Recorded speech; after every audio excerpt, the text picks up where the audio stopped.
मेरा नाम दिवाकर है। मैं अभी कुछ महीनों पहले ही इस शहर में नौकरी करने के लिए आया था। ये शहर मेरे लिए नया होने के साथ-साथ बहुत ही अजीब भी था। अजीब इसलिए था क्योंकि यहाँ का माहौल बहुत ही खुला हुआ सा था। क्योंकि जिस गांव में मैं रहकर आया था, वहाँ पर बहुत ही घुटा-घुटा सा माहौल था। मैं 27 साल का हो गया था, लेकिन अभी तक मेरी शादी नहीं हुई थी। मैं अपनी फैमिली के साथ गाँव में रहता था, लेकिन पढ़ाई पूरी करने के बाद मैंने शहर में ही नौकरी करने का फैसला ले लिया था। क्योंकि शहर में नौकरी करने का भी एक अलग ही मजा है। मैंने यहीं पर एक फ्लैट किराए पर ले लिया था। अभी मेरी नौकरी को सिर्फ कुछ ही महीने गुजरे थे। इतनी जल्दी तो मुझे मेरी कंपनी फ्लैट नहीं दे सकती थी। मैंने ये फ्लैट एक कॉलोनी में लिया था। मैं सुबह को ऑफिस जाने के लिए निकलता था और शाम 4 बजे तक घर आ जाता था। यहाँ पर मैंने बातचीत करने के लिए कुछ दोस्त भी बना लिए थे। वैसे मेरा एक दोस्त और भी था, वो मेरे ही साथ मेरे ही कॉलोनी में रहता था। लेकिन हम दोनों के फ्लैट अलग-अलग थे। वो शादीशुदा था, वो भी गाँव से ही आया था। मेरे साथ नौकरी करने के लिए, लेकिन अपनी पत्नी और बच्चों को लेकर आया था। मेरे पेरेंट्स का कहना था कि वो भी मेरी शादी जल्दी कर देना चाहते थे, लेकिन मैं अभी शादी नहीं करना चाहता था। पहले मैं अपना कुछ अलग कमा लेना चाहता हूँ। मैं जिस कॉलोनी में रहता था, यहाँ पर मैंने एक लड़की को देखा, जो बहुत ज़्यादा खूबसूरत थी। वो शायद यहीं पर ही रहती थी। उसको पहली नज़र में देखते ही मैं उस पर अपना दिल हार बैठा था। वो मुझे बहुत पसंद आई थी। उसका नाम सृष्टि था। सृष्टि को पहली नज़र में देखकर ही मुझे उससे प्यार हो गया था।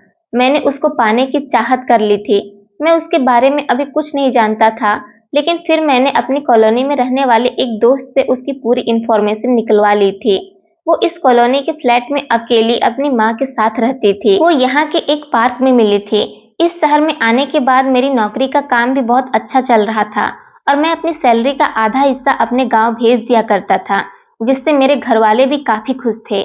मेरी सिर्फ एक छोटी बहन थी, उसके बाद मैं ही था और शादी भी पहले मेरी ही होनी थी। मेरे पेरेंट्स ने मुझे फुल छुट्टी दी हुई थी कि मैं अपनी मर्जी के मुताबिक शादी कर सकता हूँ और जिस लड़की से चाहूँ उससे शादी कर लूँ, उनको कोई प्रॉब्लम नहीं होगी।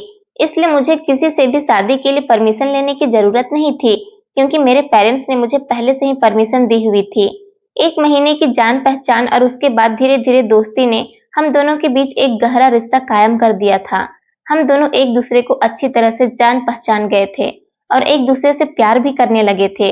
मुझे नहीं पता था कि सृष्टि इतनी जल्दी मुझसे मोहब्बत कर बैठेगी। हम दोनों ने शादी करने का इरादा कर लिया था।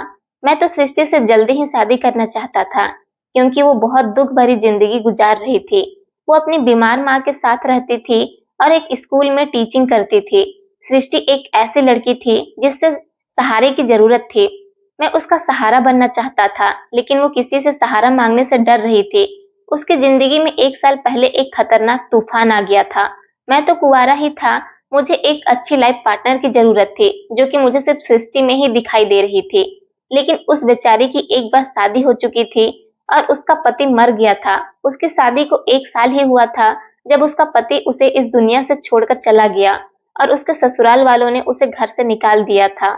फिर वो अपनी बीमार माँ के साथ जाकर दोबारा से रहने लगी थी और अब तो वो जॉब भी करने लगी थी और अपनी माँ का इलाज करवा रही थी। उसने मुझे बताया कि उसके ससुराल वालों ने उसके पति के मरने के बाद उसे बहुत ज्यादा तंग किया था। वो बहुत ज्यादा लालची लोग थे। किसी वजह से सृष्टि दूसरी शादी नहीं करना चाहती थी कि कहीं उसके दूसरे ससुराल वाले भी ऐसे ही ना हो, लेकिन मेरे घर वाले ऐसे बिल्कुल भी नहीं थे और वैसे भी मैं तो यहीं पर नौकरी करता था, इसलिए शादी के बाद मुझे अपनी पत्नी के साथ भी यहीं पर रहना था। मुझे सृष्टि से बहुत ज्यादा मोहब्बत हो गई थी, लेकिन जब से मैं उसे मिला था वो बहुत ज्यादा परेशान थी और वो मुझे अपने हालात रो रो कर सुनाती थी। मर्द की तो कमजोरी होती है कि अगर किसी रोती हुई औरत को देख ले तो वो वजह जानने की कोशिश जरूर करता है, चाहे वो मदद करने के काबिल हो या नहीं, पर जानना जरूर चाहता है। सृष्टि बहुत ज्यादा खूबसूरत थी। उसने कहा कि ये दुनिया बहुत बुरी है। मेरा पति इस दुनिया से चला गया, अब मैं बिल्कुल अकेली हो गई हूँ। एक माँ है, वो भी बीमार रहती है। उनकी दवाइयों का खर्चा और अपना पेट भरने के लिए मुझे जॉब करने के लिए निकलना पड़ गया। हम दोनों काफी देर तक एक दूसरे से बातें करते थे। हम दोनों ने एक दूसरे के मोबाइल नंबर भी शेयर कर लिया था। कभी कॉल पर बातें करते हैं तो कभी कहीं पर मिल लिया करते थे। हम लोग एक ही कॉलोनी में रहते थे। वो अपने ससुराल वालों से सारे संबंध खत्म कर चुकी थी। वो अपना सब कुछ छोड़कर अपनी माँ को यहाँ लेकर इस कॉलोनी में रहने के लिए आ गई थी। वो अपनी पिछली जिंदगी के बारे में भूल जाना चाहती है।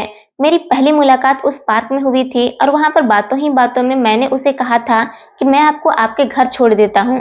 तो उसने कहा था कि ऐसी कोई बात नहीं है। मैंने कहा कि आप अकेली कैसे जाओगी? तो उसने कहा कि मैं अकेली नहीं हूँ। तो अचानक उसने सीटी बजाई और सामने से ही भागता हुआ एक गोल्डन रंग का बड़ा सा कुत्ता उसकी तरफ भागता हुआ आ गया था। मुझे पता था कि ये उसका कुत्ता था। मैंने कहा कि ये आपका है? तो उसने कहा कि हाँ, ये मेरा कुत्ता है। आपको कैसा लगा? अच्छा है ना? मैंने कहा ये तो अच्छा है, लेकिन ये तो बड़ा ही खतरनाक लग रहा है। फिर उसने मुझे बताया कि हाँ, ये अपने मालिक के अलावा किसी से भी लड़ झगड़ सकता है और हमला भी कर सकता है। लेकिन फिक्र मत करो, हैरी बहुत ही अच्छा कुत्ता है। मैंने कहा इसका नाम हैरी है? तो उसने कहा कि हाँ, इसका नाम हैरी है। दरअसल ये मेरे पति का कुत्ता था।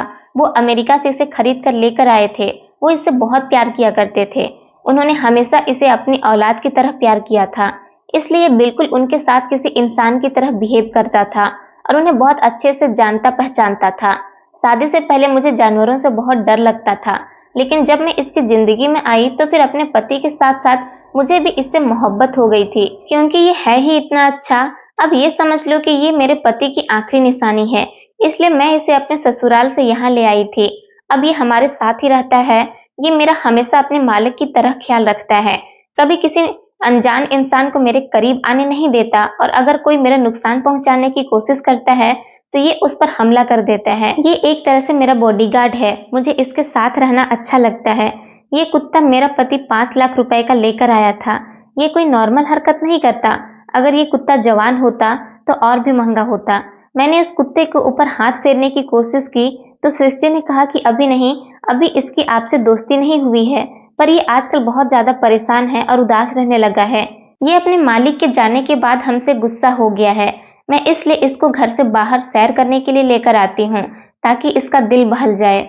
मुझे सृष्टि की बातें बहुत अजीब लगी थी। शायद वो जरूरत से ज्यादा जज्बाती लड़की थी।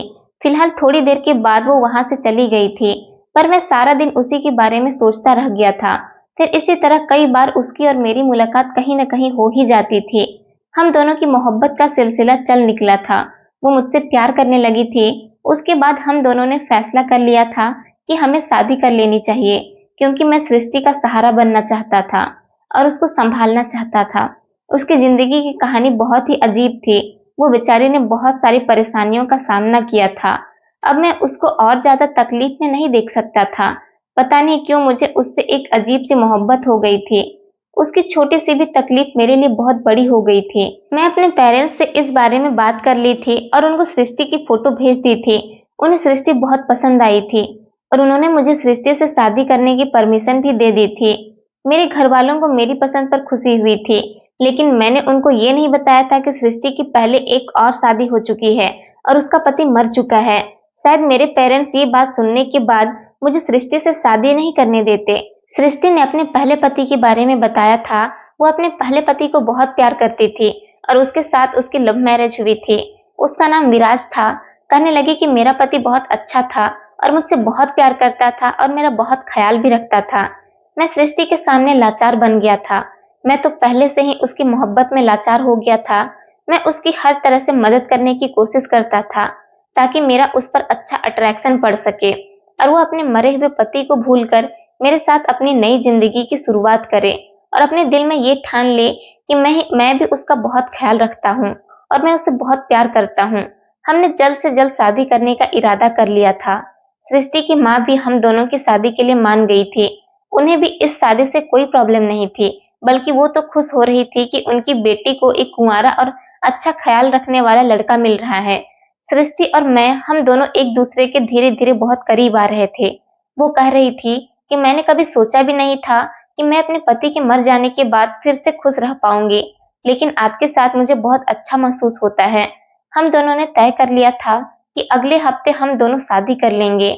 मैंने अपने शादी के बारे में अपने पेरेंट्स को बताया था और उनसे कहा था कि आप लोग भी शहर आ जाओ, लेकिन मेरे पेरेंट्स ने जिद की थी कि मैं अपनी पत्नी को लेकर गांव चला आऊं और मेरी शादी वहां से ही हो, क्योंकि मैं उनका इकलौता बेटा था और वो लोग मेरी शादी पर अपने सारे अरमान पूरा करना चाहते थे। मैंने जब इस बारे में सृष्टि को बताया तो उसने साफ इनकार कर दिया था उसने कहा, दिवाकर, तुम नहीं जानते हो कि मेरा पति कितना बड़ा बिजनेसमैन था और वो शहर में ही रहता था और मैं कभी भी गांव नहीं गई। मैं भी अपनी सारी जिंदगी शहर में ही रहकर गुजारी है। मैं कभी गांव नहीं जा सकती। मैंने उसको समझाया था कि मैं अपने माता पिता की खुशी की वजह से वहां पर शादी करना चाहता हूँ, ताकि उन लोगों के अरमान पूरे हो जाएं।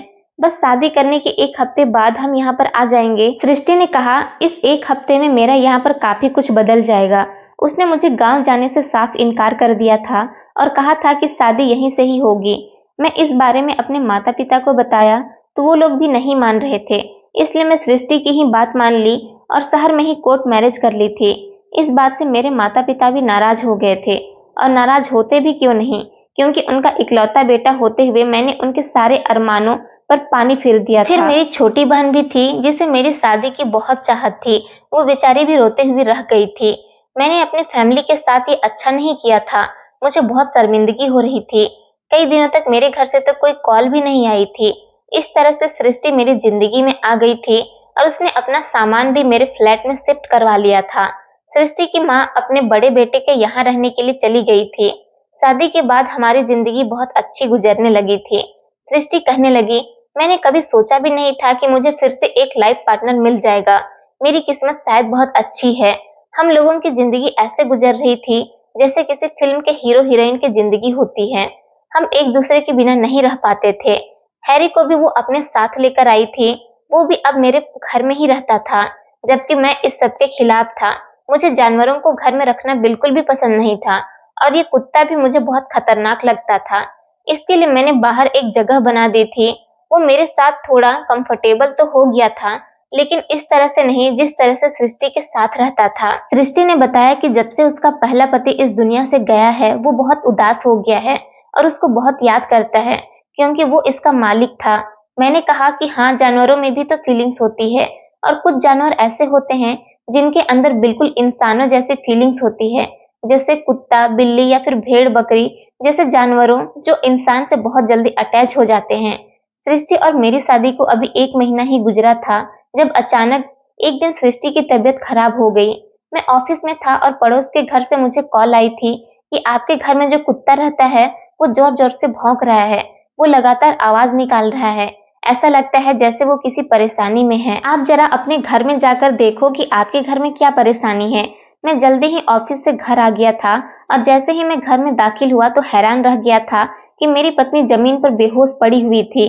तभी तो हैरी इतना शोर मचा रहा था। मैं सृष्टि को फौरन अपनी गाड़ी में ले जाकर डॉक्टर के पास ले गया था। डॉक्टर ने एक बहुत अच्छी खबर सुनाई थी। उन्होंने कहा था कि आपकी पत्नी प्रेग्नेंट है। इस बात से मैं बहुत खुश हुआ था और सबसे पहले मैंने कॉल करके इस बारे में अपने मम्मी पापा को बताया था। इस बात को सुनकर उन लोगों की नाराजगी भी थोड़ी कम हो गई थी, वरना तो उन्हें लगता था कि शहर की लड़की से शादी करने के बाद मैं शहर का ही हो गया हूँ। हमारी शादी को 1 महीना हो गया था और ये खुशखबरी हमें जल्दी ही मिल गई थी। हम दोनों बहुत खुश थे। जब मैं सृष्टि को अस्पताल से घर लेकर आया तो हैरी उसको देखकर बहुत ज्यादा भौंक रहा था। वो बार बार ही ऐसा कर रहा था। सृष्टि हैरी की तरफ देखकर कहने लगी कि मैं आ गई हूँ, सब कुछ ठीक है। मैंने उसे बताया कि तुम बेहोश हो गई थी तो ये इसी तरह से शोर मचा रहा था। तभी तो मुझे पड़ोस वाले ने फोन करके इसकी वजह बताई तो मैं जल्दी से घर आ गया था, वरना मैं एक बहुत जरूरी मीटिंग में जाने वाला था। अगर मैं मीटिंग में चला जाता तो मैं शाम को ही घर वापस आता।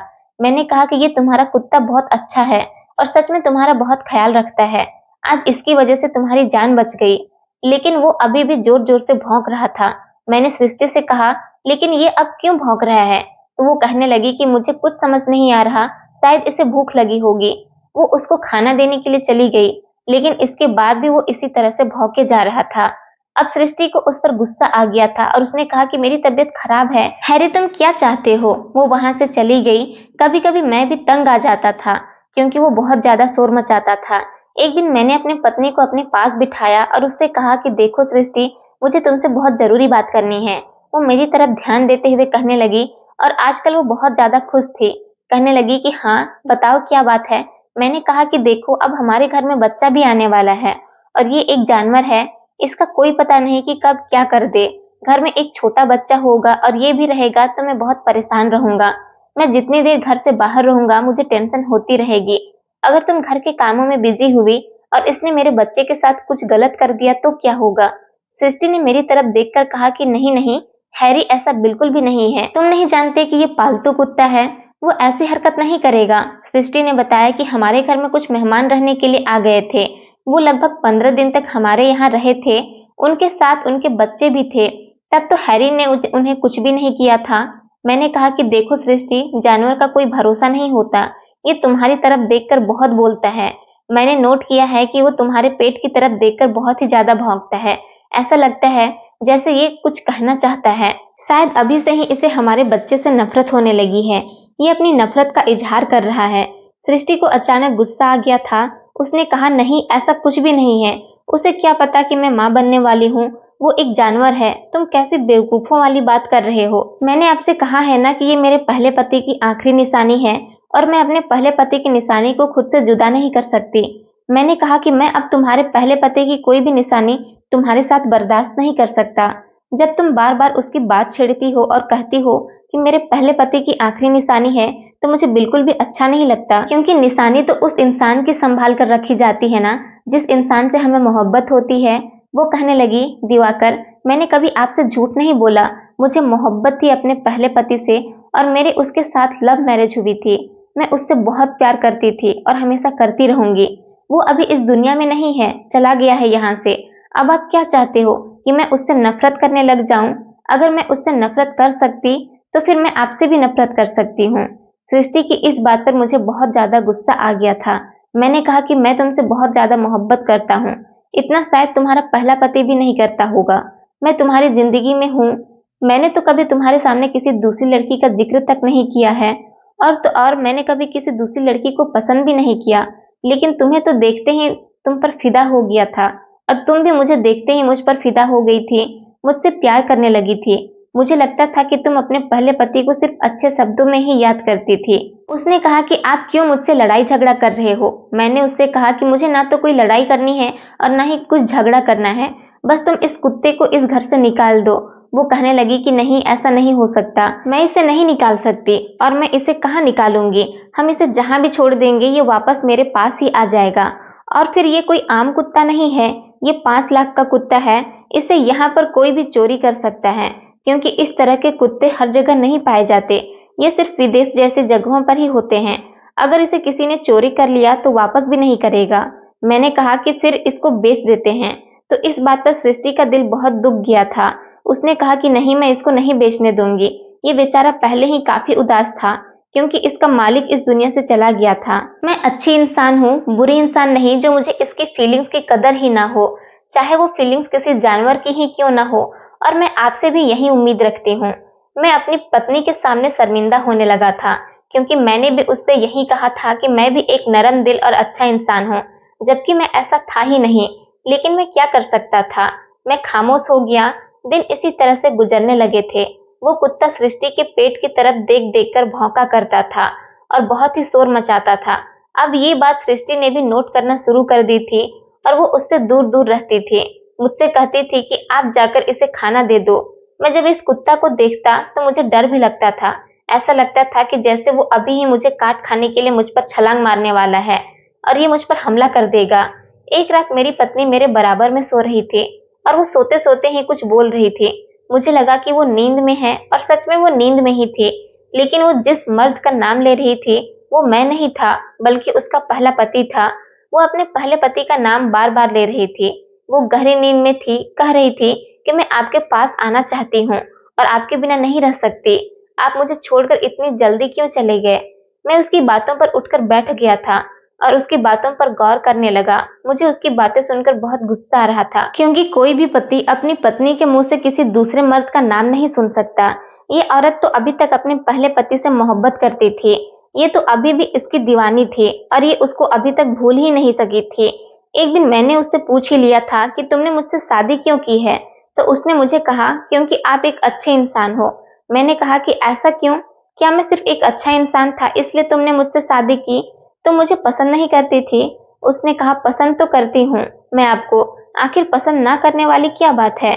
आपने मुझे इस टाइम सहारा दिया है, आपकी मोहब्बत ने मेरा साथ दिया है। तब मैं बहुत बड़ी मुसीबत में थी।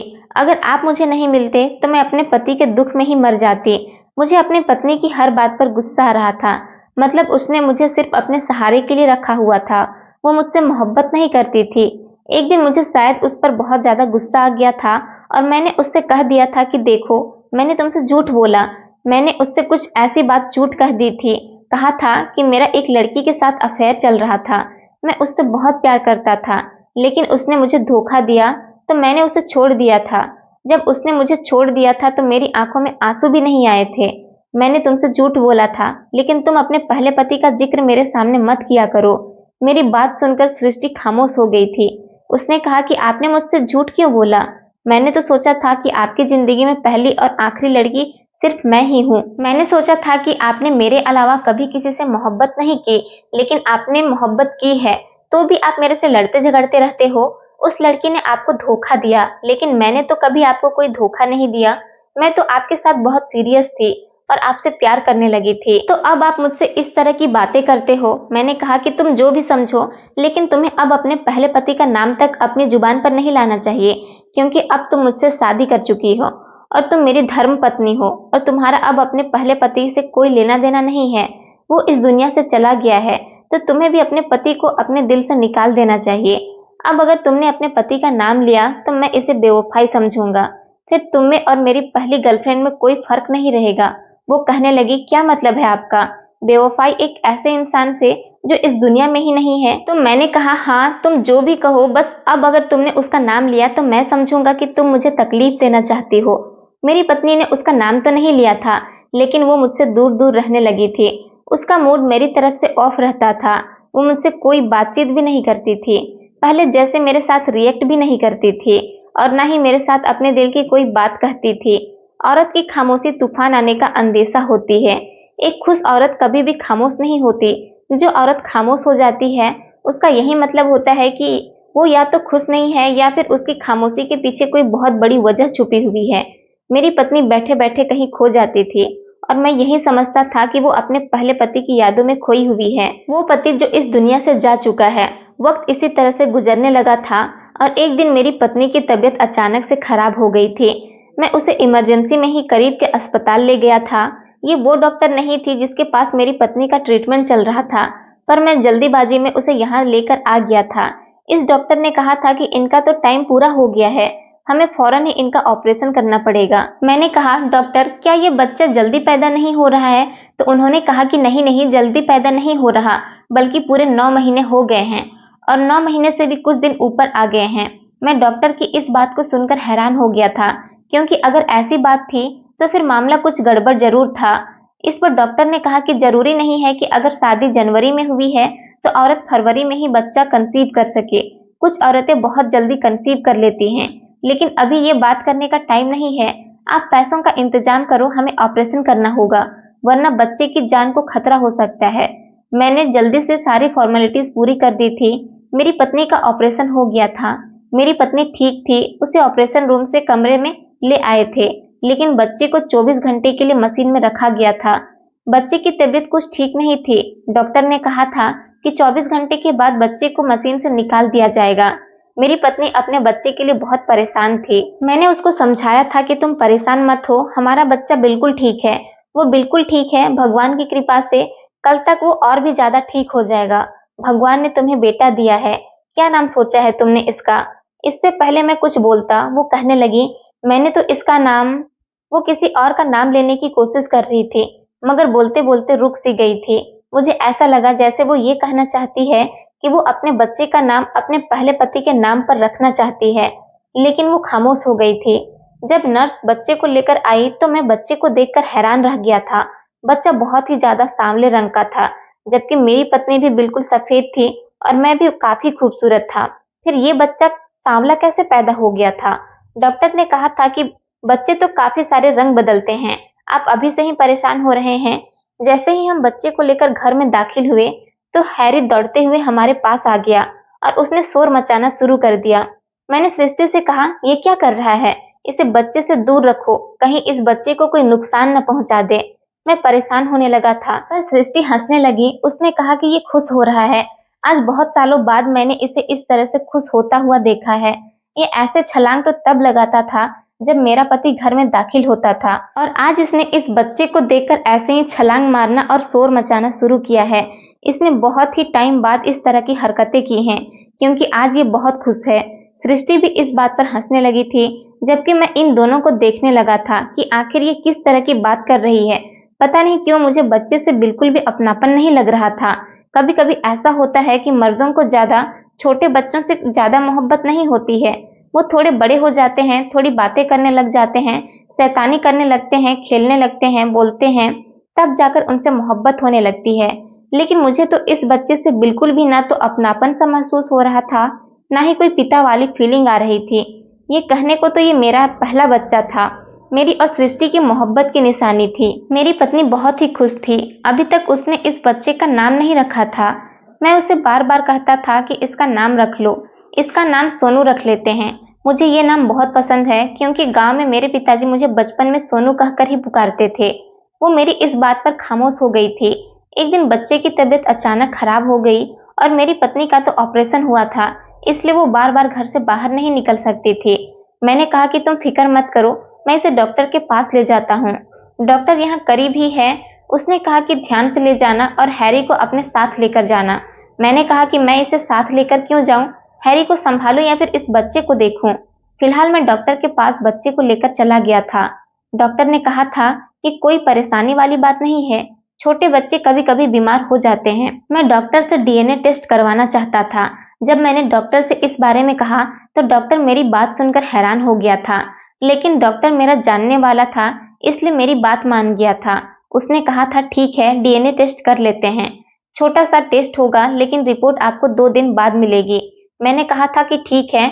मैंने टेस्ट करवा लिया था और बच्चे को घर ले आया था। बच्चा अब पहले से ठीक था। जब से बच्चा आया था, सृष्टि मेरी तरफ तो देख भी नहीं रही थी, और वो पहले भी मेरी तरफ कहाँ देखती थी, अपने ही ख्यालों में खोई रहती थी। सिर्फ शादी के शुरू के दिनों में ही वो मेरे साथ बहुत अच्छे से पेश आती थी। जब मेरे गले लगती थी तो आंखें बंद कर लेती थी। मुझे अब ऐसे लगने लगा था कि शायद वो मेरे गले लगकर ये महसूस करती थी कि मैं उसका पहला पति हूँ। मुझे तो ये समझ नहीं आती थी कि मेरी किस्मत इतनी बुरी कैसे हो सकती थी। इस लड़की की वजह से मैंने अपने माता पिता के भी अरमानों पर पानी फेर दिया था। जो इसने कहा था मैंने वही किया था, लेकिन ये तो किसी और के ही ख्यालों में खोई रहती थी। अब इस बच्चे की तरफ भी हमेशा मैं इस नजर से देखता था कि कुछ न कुछ गड़बड़ जरूर थी, और मैं इस बात पर हैरान था कि जब ये बच्चा पैदा होने वाला था तो हैरी मेरी पत्नी की तरफ देखकर अजीब तरीके से शोर मचाने लग जाता था। लेकिन अब जब से ये बच्चा इस दुनिया में आया था तो उसका बिहेवियर बच्चे के साथ बहुत अच्छा हो गया था। वो उसके आगे पीछे भागता था, खेलता था, उछलता था। मेरी पत्नी बेटे और हैरी को एक साथ खेलते हुए देखकर मुझे ऐसा लगता था जैसे मैं किसी के लिए कुछ नहीं हूँ। मेरी पत्नी तो हमेशा अपने बेटे में ही बिजी रहती थी। 2 दिन के बाद मुझे डॉक्टर ने कॉल की और बताया कि आपकी डीएनए रिपोर्ट आ चुकी है, आप आकर ले जाओ। मैं बहुत परेशान था और जाना भी चाहता था। मैं ये भी सोचता था कि रिपोर्ट लेने नहीं जाऊं, मुझे अपनी पत्नी पर शक नहीं करना चाहिए था, लेकिन फिर मेरी मर्दानगी सामने आ गई और मैं चला ही गया था।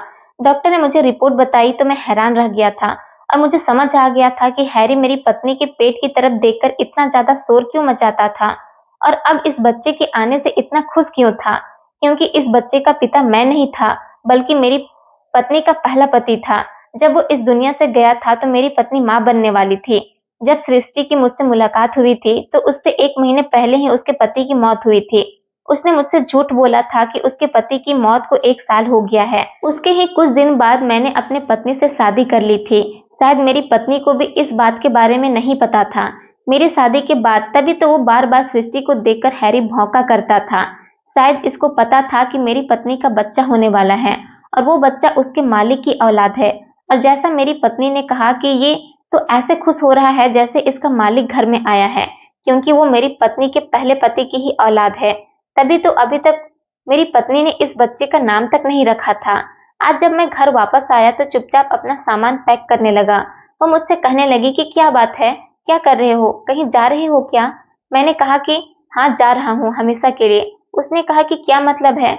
मैंने उसके डीएनए रिपोर्ट दिखाई और उसे सब कुछ बता दिया था। मैंने कहा कि बस मुझे एक सवाल का जवाब दे दो, और इस सवाल के जवाब पर हम दोनों की जिंदगी टिकी हुई है। क्या तुम्हें इस बारे में पता था? अगर तुम्हें नहीं पता था तो मैं तुम्हें माफ कर दूंगा और इस बच्चे को भी एक्सेप्ट कर लूंगा। सारी जिंदगी हमेशा तुम्हारे साथ रहूंगा। लेकिन अगर तुम्हें पता था और फिर तुमने मुझसे झूठ बोला तो मुझे कोई और फैसला करना पड़ेगा। मैंने कहा, देखो आज झूठ मत बोलना, सच बोलना, जो होगा सच होगा।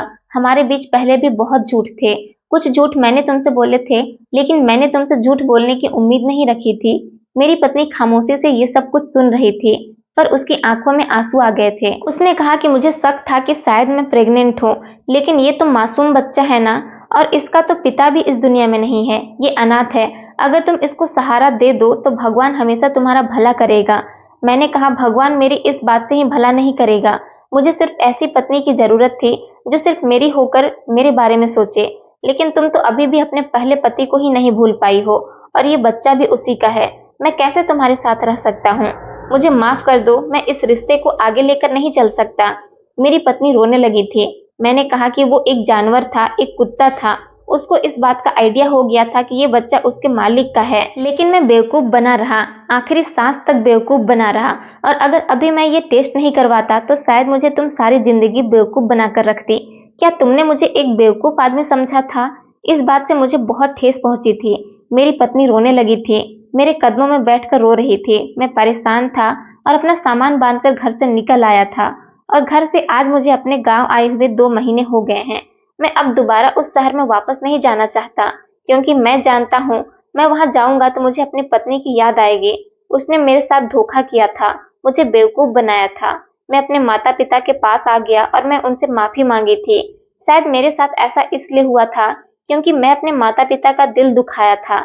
मुझे नहीं पता था कि मेरी पत्नी कैसे रह रही है। मैं उसको उसके हाल पर छोड़कर आ गया था। मैंने अपनी पत्नी को डिवोर्स दे दी थी। उसे इस बात पर बहुत अफसोस हुआ था कि मैं उसे डिवोर्स दे चुका हूँ, लेकिन गांव आने के बाद मैंने उसे कभी पलट कर नहीं देखा था। मैंने अपने माता पिता को ये बात बताई तो उन्होंने कहा कि वो लड़की बहुत चालाक थी, जो अपने फायदे की वजह से किसी के माता पिता को उससे अलग करवा सकती है, तो वो उसको भी धोखा दे सकती है। अपनी माँ की बात मुझे अच्छी तरह से समझ आ गई थी, और अब मैं अपने गांव में ही नौकरी कर रहा हूँ। मेरा काम बहुत अच्छा चल रहा है, मुझे शहर जाने की जरूरत नहीं है। मेरे माता पिता के आशीर्वाद से मेरी जिंदगी अच्छी गुजर रही है, लेकिन मेरे माता पिता मेरी दूसरी शादी करवाना चाहते हैं। मैं अभी तक सृष्टि को नहीं भूल पाया हूँ, पर अपने माता पिता की खुशी के लिए शादी के लिए तैयार हूँ। दोस्तों, उम्मीद करती हूँ आपको हमारी कहानी पसंद आई होगी। कहानी पसंद आई है तो वीडियो को लाइक करें, चैनल पर नए हैं तो चैनल को सब्सक्राइब करें, और हाँ, नोटिफिकेशन बेल को जरूर दबाएं ताकि अगली अपडेट सबसे पहले आपको मिले। धन्यवाद दोस्तों।